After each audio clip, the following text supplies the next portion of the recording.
Les gars, il faut qu'on parle des conséquences du crash auquel on a assisté hier. On a une valeur de 700 millions de dollars en équivalent d'actifs crypto qui ont été liquidés, qui ont disparu au cours des 24 dernières heures. Alors aujourd'hui, il faut que je vous parle des raisons pour lesquelles cela s'est produit. On va un petit peu discuter de ce que j'imagine qui pourrait se passer ensuite. Est-ce qu'on va une fois encore pouvoir remonter jusqu'au niveau des 45 000 dollars?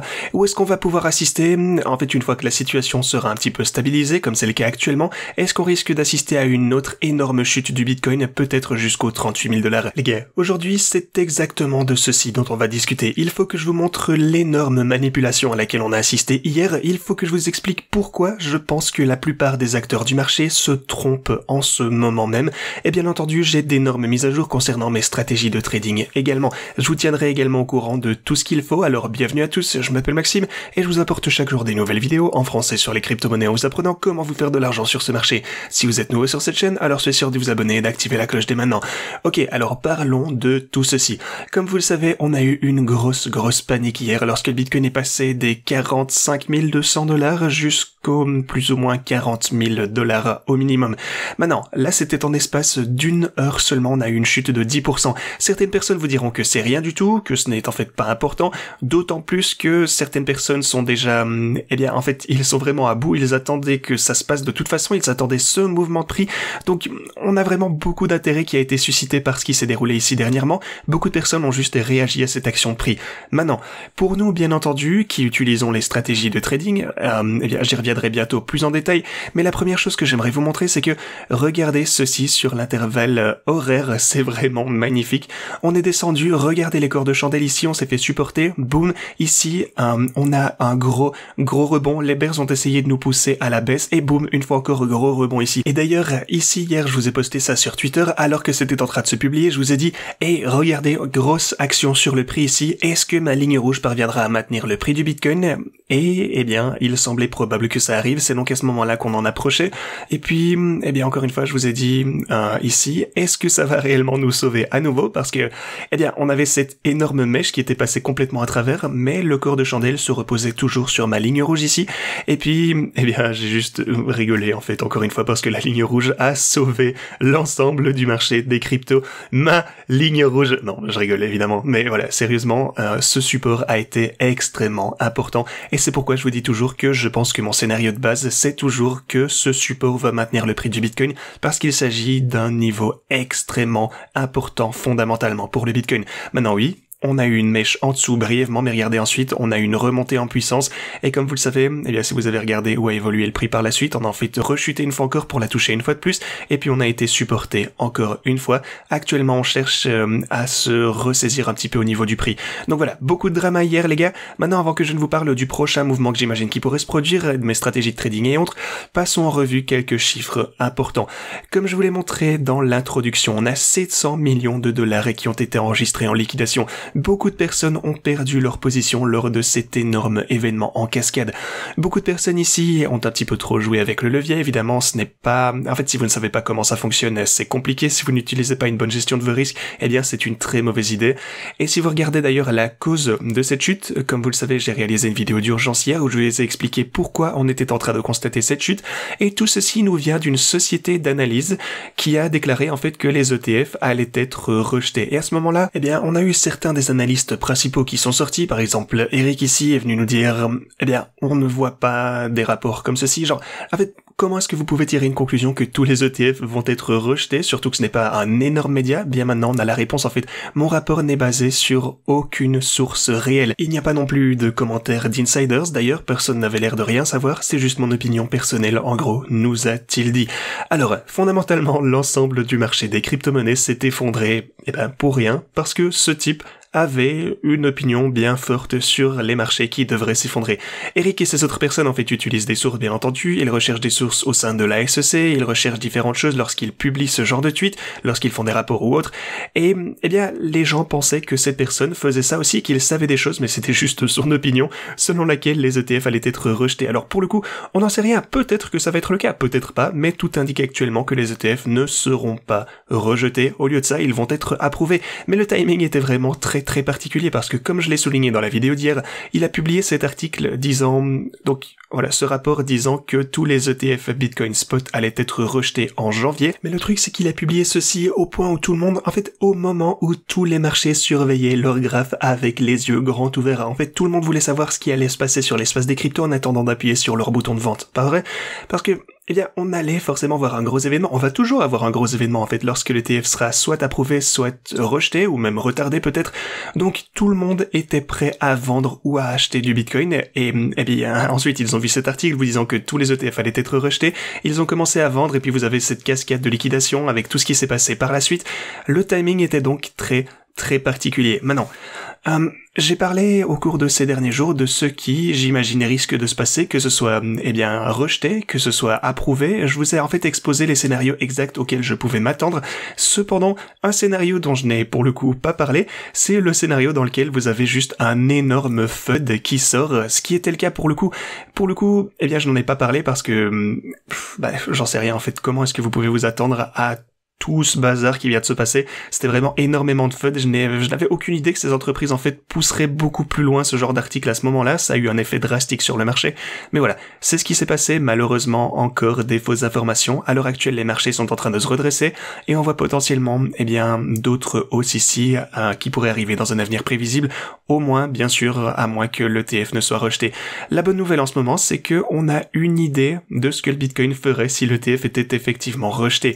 Quelque chose comme ceci, on aurait vraiment un énorme retrait, comme je vous le disais. Cependant, comprenez également qu'à l'heure actuelle, une grande partie de l'effet de levier a été évacuée du marché. C'est déjà fait, c'est une bonne nouvelle en quelque sorte. Si vous regardez l'intérêt ouvert ici, vous pouvez constater qu'au sommet hier, on était à presque 19,3 milliards de dollars d'intérêt ouvert pour le Bitcoin.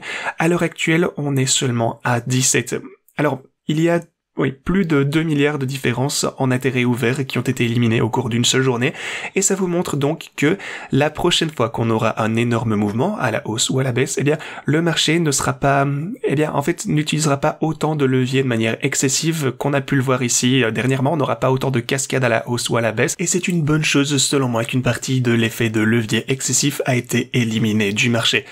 Ceci dit, continuons à parler de cet ETF. On a déjà un petit peu démystifié tout ce FUD de la part de cet analyste. Et soit dit en passant, Metrixport, donc le média pour lequel il a écrit cette analyse, est en fait financé par Jihan Wu. Et si vous ne le saviez pas, c'est un fervent partisan de Bitcoin Cash. Si vous ne le saviez pas non plus, en fait, ceux qui apprécient Bitcoin Cash détestent généralement le Bitcoin. Ils méprisent complètement le Bitcoin. Et ici, ça se passait principalement en 2017-2018. Je sais pas si vous étiez déjà sur le marché, mais voilà, depuis 2020, tout le monde a oublié Bitcoin Cash. Mais à l'époque, c'était vraiment quelque chose d'énorme, c'était un gros projet, et tout ça pour dire que ces partisans de Bitcoin Cash détestent absolument le Bitcoin, c'est pour ça qu'ils l'ont forqué en fait. Ce n'est donc pas surprenant que Metrixport soit en fait cofondé par Jihan Wu, et qu'il publie ce genre de choses en essayant de diffuser ce FUD sur le Bitcoin. Mais bref, regardons ce qui s'est réellement passé ici avec la SEC. Alors, ce qu'on sait déjà selon certaines sources, c'est que la SEC s'est entretenue avec les plateformes d'échange. On a le Nasdaq, CBOE et la bourse de New York qui doivent finaliser leurs commentaires sur sur leur demande de candidature pour les émetteurs d'ETF spot pour le Bitcoin. Alors pourquoi est-ce si important? Eh bien, ce n'est probablement pas quelque chose que vous feriez si vous deviez refuser ou retarder quelque chose. Vous n'auriez pas ce genre de réunion, vous retarderiez simplement cette décision. Et on entend des propos similaires, soit dit en passant. Alors pourquoi? Eh bien, est-ce qu'on verrait des modifications finales de mise à jour être déployées? C'est juste un signe que l'approbation est imminente, étant donné que la SEC a fait la même chose dans les deux sens avec les émetteurs pour perfectionner leurs demandes, les candidatures. Comme on le sait, la SEC a rencontré ses fournisseurs d'ETF, ils ont essayé de, en quelque sorte, les amener à modifier quelque peu leur demande ici. Alors pourquoi ferait-il ceci s'ils n'avaient pas l'intention de les approuver, quoi qu'il arrive?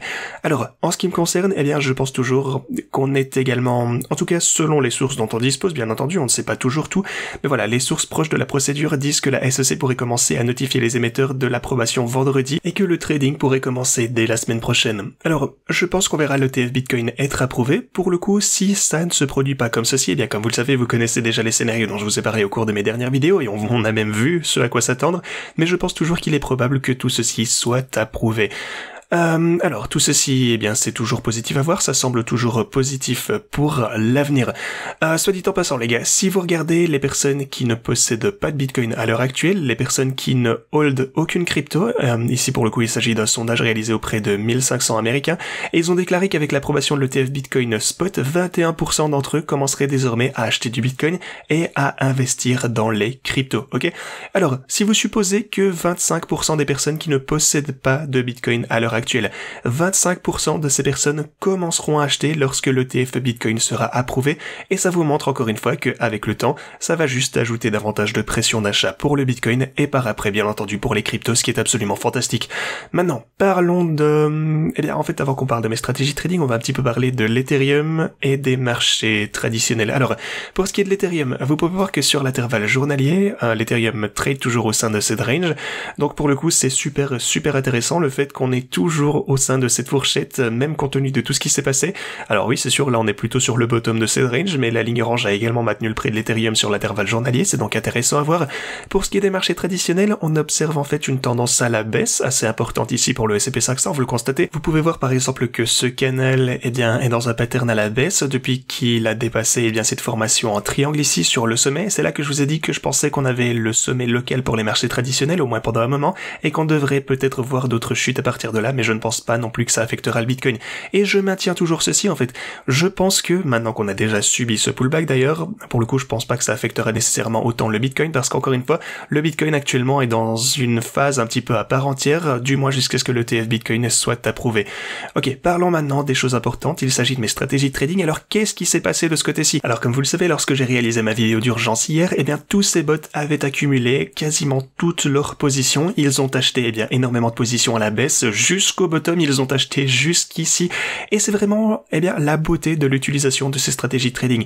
Le plus important, cependant, je vous le dirai jamais assez, c'est d'ajouter de la marge. Tant que vous aviez assez de collatéral, tant que vous pensez qu'on va éventuellement remonter plus haut et atteindre le TP, ok, donc on aura un gros rebond et que vous êtes bullish pour le Bitcoin, eh bien tout ce que vous devez faire, et tout ce que je faisais d'ailleurs, c'est de juste prenez votre mojito, sirotez votre cocktail, regardez la panique se dérouler, vous êtes à l'aise avec votre marge, vous êtes à l'aise dans le fait d'acheter à la baisse, et vous aviez déjà votre plan prêt depuis le début, vous ne réagissez pas à cela, genre oh mon dieu, qu'est-ce qui se passe, non, vous avez votre plan, vous ne faites rien, et ces stratégies de trading fonctionnent très bien en tradant pour vous, pas besoin de gérer vos émotions.